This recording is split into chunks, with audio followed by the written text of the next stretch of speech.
షాంపూని కనుక్కుంది మన ఇండియా వాళ్ళే. షాంపూ అంటే ఇప్పుడు మనం వాడే కమర్షియల్ లిక్విడ్ కాదు, ఒకప్పటి కుంకుడుకాయ. వాస్తవానికి షాంపూ అనే పదం సంస్కృత పదం. సంస్కృతంలో షాంపూ అంటే మసాజ్ అనే అర్థం. ప్రపంచంలోనే అతిపెద్ద పోస్టల్ నెట్వర్క్ మన ఇండియాలోనే ఉంది. వీటిలో ప్రత్యేకమైనది ఫ్లోటింగ్ పోస్ట్ ఆఫీస్. ఈ ఫ్లోటింగ్ పోస్ట్ ఆఫీస్ అనేది శ్రీనగర్లోని దాల్ లేక్లో ఉంది. దీన్ని ఆగస్టు 2011లో స్థాపించారు. చెస్ కనుగొంది ఇండియాలోనే. అలాగే చెస్తో పాటు నెంబర్ 0, 5, ట్రిగోనమెట్రీ, ఆల్జిబ్రా, క్యాల్కులస్ ఇవన్నీ ఇండియాలోనే ఆవిర్భవించాయి. నెంబర్ 4, మన ఇండియాలోని తక్షశిల యూనివర్సిటీ ప్రపంచంలోనే మొట్టమొదటి యూనివర్సిటీ. ఇది 700 BCలో స్టార్ట్ చేశారు.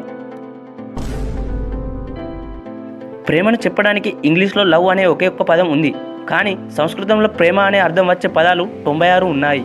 ఫ్యాక్ట్ నెంబర్ 2, మన చేతికి సగం బలం చిటికెన వేలు ద్వారానే వస్తుంది. ఆ చిటికెన వేలు లేకపోతే మన చేతికి ఉండే పవర్లో 50% కోల్పోతాం.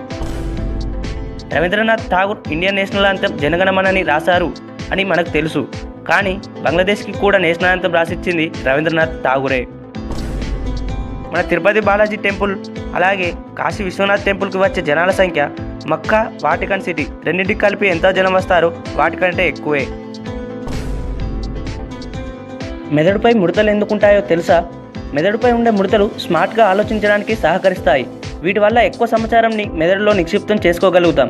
మనం కొత్త కొత్త అంశాలు నేర్చుకుంటున్నప్పుడు మెదడుపై ముడతలు పెరుగుతాయి.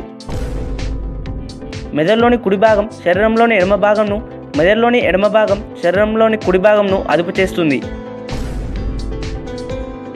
ఏపీజే అబ్దుల్ కలాం గారి గౌరవార్థం ఆయన జన్మదినాన్ని స్విట్జర్లాండ్ ప్రభుత్వం మే 26న జాతీయ సైన్స్ డేగా జరుపుకుంటుంది. మనం ఫోన్ లిఫ్ట్ చేసినప్పుడు హలో అంటాం కదా. హలో అంటే అర్థం తెలుసా? ఫోన్ కనిపెట్టిన గ్రహాం బెల్ భార్య పేరు మార్గరెట్ హలో. గ్రహాం బెల్ మొదటగా తన భార్యకు ఫోన్ చేసి హలో అని పలికాడు. అప్పటి నుండి నేటి వరకు అందరూ ఫోన్ లిఫ్ట్ చేయగానే హలో అంటున్నారు. ప్రకృతి సహజంగా లభించే వాటిలో కొన్ని శతాబ్దాల వరకు పాడవని పదార్థం తేనె మాత్రమే. ఇలా దీర్ఘకాలంగా పాడవకుండా ఉండడానికి కారణం తేనెటీగ కడుపులో ఉండే ఎంజైమ్స్. విమానంలో అందించే ఆహారం కొంతమందికి రుచిగా అనిపించదు, ఎందుకంటే విమానం లోపల వాయుపీడనం మరియు తేమ శాతంలో కలిగే మార్పుల వల్ల మనకు వాసన గ్రహించే శక్తి 50% వరకు తగ్గిపోతుంది. తెల్లవారుజామున 3 నుండి 4 గంటల మధ్యలో మనిషి శరీరం చాలా బలహీనంగా ఉంటుంది. నిద్రలో ఎక్కువ మంది చనిపోయే సమయం కూడా ఉదయం 3 నుంచి 4 గంటల మధ్యలోనే. కొలంబస్ అమెరికాను కనుగొనే సమయానికి ఆ ఖండంలో అప్పటికే 9 కోట్లకు పైగా ప్రజలు నివసించేవారు. మీరు నిద్రపోయే ముందు చివరిగా మీ మనసులో ఏ వ్యక్తినైతే తలుచుకుంటారో ఆ వ్యక్తి మీకు ఆనందమైన ఇచ్చుంటారు లేదా బాధనైనా కలిగించి ఉంటారు. ఒక వ్యక్తి మీకు అబద్ధం చెప్తున్నప్పుడు వారి కంటి చూపును బట్టి మీరు నిర్ధారించవచ్చు. మరియు ఒక వ్యక్తి సగటున రోజుకి 4 అబద్ధాలు ఆడతాడట. అలాగే ఎక్కువగా ఆడే అబద్ధం హౌ ఆర్ యూ అని ఎవరైనా అడిగితే ఐఎమ్ ఫైన్ అనే అబద్ధం ఎక్కువగా వాడతామట. నిజమే కదా? మనిషి లేకపోయినా చెట్లు బ్రతకగలవు, కానీ చెట్లు లేకుండా మనిషి అసలు బ్రతకలేడు. MRI స్కానింగ్తో చేసిన ప్రయోగాల ఫలితంగా వ్యాయామం చేసేవారు సాధారణ వ్యక్తుల కన్నా 10 సంవత్సరాలు యవ్వనంగా కనిపిస్తారు.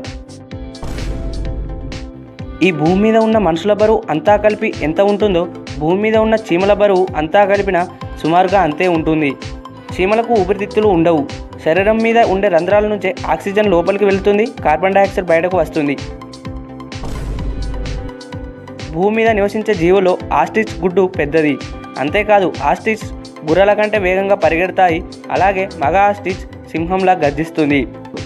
ఆల్బాస్ట్రాస్ అనే ఒక పెద్ద పక్షి ఆ భూమిపై ల్యాండింగ్ లేకుండా ఎన్నో సంవత్సరాలు ఉండగలదు.